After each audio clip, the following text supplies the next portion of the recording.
നേതാവും മുൻ KPCC പ്രസിഡന്റും മുൻ ആഭ്യന്തര വകുപ്പ് മന്ത്രിയൊക്കെയായ കേരളത്തിലെ കോൺഗ്രസിന്റെ മുതിർന്ന നേതാവ് രമേശ് ചെന്നിത്തല അദ്ദേഹം വീണ്ടും കേരള രാഷ്ട്രീയത്തിൽ സജീവമാകുന്നു. അപ്പോൾ ചോദിക്കും, ഇപ്പോൾ കേരള രാഷ്ട്രീയത്തിൽ അദ്ദേഹം സജീവമല്ലേ എന്ന്. എന്നാൽ അദ്ദേഹത്തിന് ഇപ്പോൾ കേരള രാഷ്ട്രീയത്തിൽ കോൺഗ്രസിൽ പ്രത്യേക പദവിയൊന്നുമില്ല. അദ്ദേഹം കോൺഗ്രസിലെ വർക്കിംഗ് കമ്മിറ്റിയിലെ ക്ഷണിക്കപ്പെട്ട അംഗമാണ്. മറ്റ് സംസ്ഥാനങ്ങളിലെ കോൺഗ്രസിന്റെ ചുമതലയൊക്കെ അദ്ദേഹം വഹിക്കുന്നുണ്ട്. എന്നാൽ കേരളത്തിലെ പ്രധാനപ്പെട്ട നേതൃസ്ഥാനത്തേക്ക് അദ്ദേഹം ഉണ്ട് എങ്കിലും കാര്യമായ ഇടപെടൽ അദ്ദേഹം നടത്താറില്ല എന്നത് ഒരു വസ്തുതയാണ്. മുൻ പ്രതിപക്ഷ നേതാവ് എന്ന രൂപത്തിൽ ചില പ്രശ്നങ്ങളൊക്കെ ഉയർത്തിപ്പിടിച്ചുകൊണ്ട് വാർത്താ സമ്മേളനമൊക്കെ നടത്താറുണ്ട്. ഞാനാണ് യഥാർത്ഥ പ്രതിപക്ഷ നേതാവ് എന്ന് കാണിക്കാനുള്ള ശ്രമങ്ങളൊക്കെ അദ്ദേഹം നടത്താറുണ്ട്. പ്രതിപക്ഷ നേതാവായ VD സതീശൻ അത്രയൊന്നും ആയിട്ടില്ല, ഞാനിവിടെയുണ്ട് എന്ന് തെളിയിക്കുന്നതിന് വേണ്ടിയുള്ള ചില ശ്രമങ്ങളൊക്കെ അദ്ദേഹം നടത്താറുണ്ട്. എങ്കിലും പ്രതിപക്ഷ നേതാവിന് ലഭിക്കുന്ന ഒരു പ്രാധാന്യം അദ്ദേഹത്തിന് കിട്ടില്ല എന്ന കാര്യത്തിൽ സംശയമേ ഇല്ല, അത് അദ്ദേഹത്തിന് കിട്ടാറുമില്ല. എന്നിരുന്നാലും മാധ്യമങ്ങൾ രമേശ് ചെന്നിത്തലയ്ക്ക് ഇപ്പോഴും നല്ല പ്രാധാന്യം നൽകുന്നുണ്ട്. അദ്ദേഹത്തിന്റെ വാർത്താ സമ്മേളനങ്ങൾ റിപ്പോർട്ട് ചെയ്യുന്ന കാര്യത്തിലൊക്കെ നമുക്കത് കാണാൻ കഴിയും. അതേപോലെ പ്രതിപക്ഷ നേതാവ് VD സതീശനും രമേശ് ചെന്നിത്തലയെ ഒന്ന് കുറച്ച് കാണിക്കാനുള്ള ശ്രമങ്ങൾ നടത്താറുണ്ട്. ഞാൻ തന്നെയാണ് പ്രതിപക്ഷ നേതാവ് എന്ന് സ്ഥാപിച്ചെടുക്കാനുള്ള ശ്രമങ്ങൾ ഒക്കെ നടക്കാറുമുണ്ട്. എന്ന് വെച്ചാൽ കേരള രാഷ്ട്രീയത്തിൽ അത്ര വലിയ സ്വാധീനം നിലവിൽ ഇപ്പോൾ രമേശ് ചെന്നിത്തലയ്ക്ക് ഇല്ല.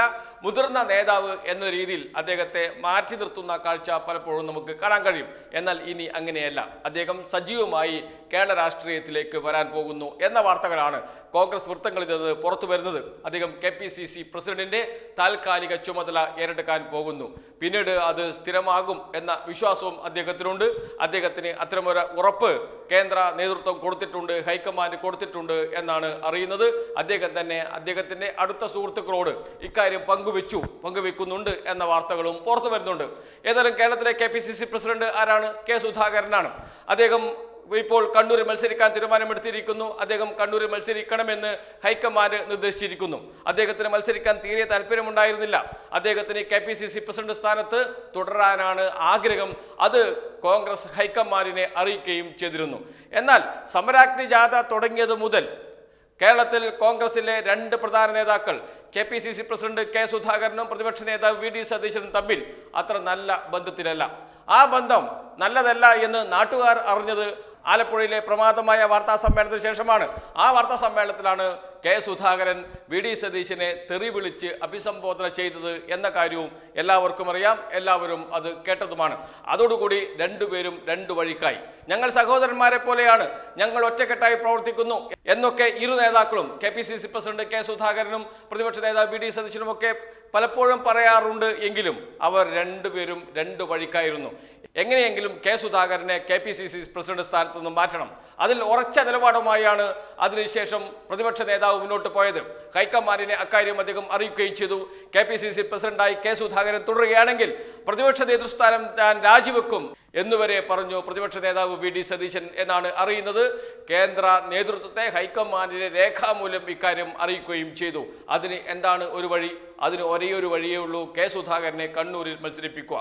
അതുവരെ K സുധാകരൻ കണ്ണൂരിൽ മത്സരിക്കില്ല എന്ന ഉറച്ച നിലപാടിലായിരുന്നു. അത് കേരളത്തിലെ കോൺഗ്രസ് നേതൃത്വം പൊതുവെ സ്വീകരിച്ചതാണ്, ഹൈക്കമാൻഡും അത് സ്വീകരിച്ചതാണ്. കാരണം KPCC പ്രസിഡന്റാണ്. KPCC പ്രസിഡന്റുമാർ മത്സരിക്കുന്ന ഒരു രീതി കോൺഗ്രസിനകത്ത് ഇല്ല.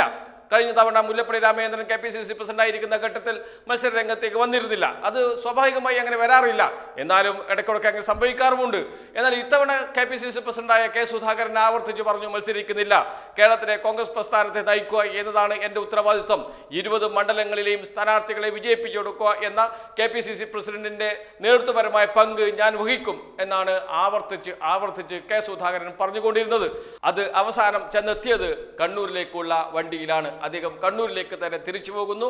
അദ്ദേഹം കണ്ണൂരിൽ മത്സരിക്കുന്നു. തോക്കുമോ ജയിക്കുമോ എന്നത് മറ്റൊരു കാര്യം. ഏതായാലും ഇന്നത്തെ അവസ്ഥയിൽ ജയിക്കാൻ സാധ്യതയില്ല എന്നാണ് കണ്ണൂരിൽ നിന്ന് വരുന്ന റിപ്പോർട്ടുകൾ. കണ്ണൂരിൽ അദ്ദേഹം മത്സരിക്കുന്നു, തോക്കുന്നു, അതോടുകൂടി അദ്ദേഹത്തിന്റെ രാഷ്ട്രീയ ജീവിതവും അവസാനിക്കുന്നു എന്ന് പറയത്തക്ക രീതിയിലേക്കാണ് കാര്യങ്ങൾ നീങ്ങുന്നത്. KPCC പ്രസിഡന്റായി K സുധാകരൻ തുടരുന്നിടത്തോളം കാലം മുന്നണിയും മുന്നോട്ട് പോകാൻ കഴിയില്ല, കോൺഗ്രസിന് മുന്നോട്ട് പോകാൻ കഴിയില്ല എന്നാണ് കോൺഗ്രസിലെ ഒരു വിഭാഗം നേതാക്കൾ ഇപ്പോഴും പറയുന്നത്. കാരണം അദ്ദേഹത്തിന്റെ വിവാദമായ കുറെ പ്രസ്താവനകളുണ്ട്. BJP യുമായി ബന്ധപ്പെടുത്തി നടത്തിയ പ്രസ്താവനകൾ. അതിൽ UDF ഏറ്റവും പ്രധാനപ്പെട്ട കക്ഷിയായ മുസ്ലിം ലീഗിന് വലിയ എതിർപ്പുണ്ട്. മുസ്ലിം ലീഗ് നേതാക്കൾ പരസ്യമായി തന്നെ കോൺഗ്രസ് നേതാക്കളോട് ഇക്കാര്യം പറയുകയും ചെയ്തിട്ടുണ്ട്. അദ്ദേഹത്തെ മുൻനിർത്തി എന്ന് വെച്ചാൽ കെ സുധാകരനെ മുൻനിർത്തി ഒരു ഇലക്ഷനെ നേരിടുന്നത് തന്നെ അപകടകരമാണ് എന്ന നിലപാടാണ് മുസ്ലിം ലീഗ് സ്വീകരിച്ചിരിക്കുന്നത്. ഇതെല്ലാം കണക്കിലെടുത്തുകൊണ്ടാണ് കെ സുധാകരനെ കണ്ണൂരിലേക്ക് തന്നെ പറഞ്ഞയക്കുന്നത്. കണ്ണൂരിൽ മത്സരിക്കുകയും KPCC പ്രസിഡന്റ് സ്ഥാനം തുടരുകയും ചെയ്യുക എന്ന അവസാന അടവാണ് ഇപ്പോൾ കെ സുധാകരൻ പയറ്റാൻ നോക്കുന്നത്. പക്ഷേ ഹൈക്കമാൻഡ് കൃത്യമായും സൂചന നൽകി കഴിഞ്ഞു. KPCC പ്രസിഡന്റ് സ്ഥാനം താൽക്കാലികമായി ഒഴിയണം. ആ സ്ഥാനത്തേക്ക് KPCCയുടെ താൽക്കാലിക പ്രസിഡന്റായി രമേശ് ചെന്നിത്തല വരും. അദ്ദേഹത്തിന്റെ അനുഭവ സമ്പത്ത് KPCCയെ നയിക്കാൻ, UDFനെ നയിക്കാൻ കെൽപ്പുള്ളതാണ്. അതും ഈ പ്രത്യേകിച്ച് ഇലക്ഷൻ ഒരു കാലത്ത് അത് അത്യാവശ്യമാണ്.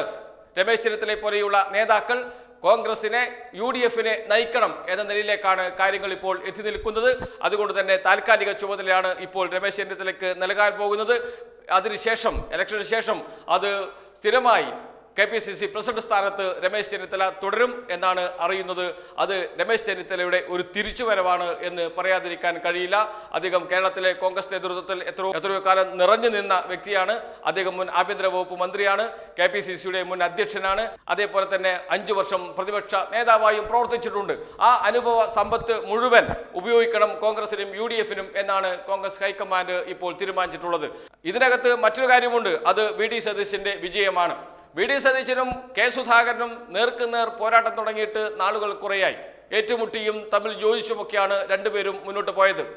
KPCC പ്രസിഡന്റായി കെ സുധാകരനെയും പ്രതിപക്ഷ നേതാവായി VD സതീശനെ നിയമിച്ച ഘട്ടത്തിൽ ഒറ്റക്കെട്ടായി നിന്ന് LDF സർക്കാരിനെതിരെ വലിയ തോതിൽ സമരങ്ങൾ നയിച്ച് പിണറായി വിജയനെ താഴെ ഇറക്കും എന്ന് പറഞ്ഞ് പിണറായി വിജയന് ഒത്ത എതിരാളി ആര് എന്ന ചോദ്യത്തിന് ഇതാ ഉത്തരം. അത് കെ സുധാകരനാണ്, കണ്ണൂരിന്റെ ഗർജിക്കുന്ന സിംഹം എന്നൊക്കെ പറഞ്ഞാണ് ഇവിടത്തേക്ക് അദ്ദേഹത്തെ കൊണ്ടുവന്നത്, തിരുവനന്തപുരത്തേക്ക് അദ്ദേഹത്തെ കൊണ്ടുവന്നത്. എന്നാൽ ഇപ്പോൾ ആ ഗർജിക്കുന്ന സിംഹം ഒരു പൂച്ചയായി തിരിച്ചു പോകുന്ന അവസ്ഥയാണ് ഇപ്പോഴുള്ളത് എന്നത് മറ്റൊരു കാര്യം. ഇവിടെ ഏറ്റവും കൂടുതൽ സന്തോഷിക്കുന്നത് VD സതീശനാണ്, ഏറ്റവും കൂടുതൽ ചിരിക്കുന്നതും VD സതീശനാണ്. VD സതീശന്റെ നിർബന്ധമാണ് കെ സുധാകരന്റെ കണ്ണൂരിലേക്കുള്ള തിരിച്ചുപോക്ക് എന്നതാണ് മറ്റൊരു കാര്യം. അതിന് കെ സുധാകരൻ എങ്ങനെ പ്രതികാരം ചെയ്യും, അതല്ലെങ്കിൽ എങ്ങനെ പകരം വീട്ടും എന്നത് മാത്രമാണ് ഇനി അറിയാനുള്ളത്. ജയിച്ചാൽ അദ്ദേഹത്തിന് രാഷ്ട്രീയ ഭാവിയുണ്ട്, തോറ്റാൽ അതോടുകൂടി അവസാനിക്കും. തോൽക്കാനാണ് സാധ്യത എന്ന വാർത്തകളാണ് കണ്ണൂരിൽ നിന്ന് വരുന്നത്.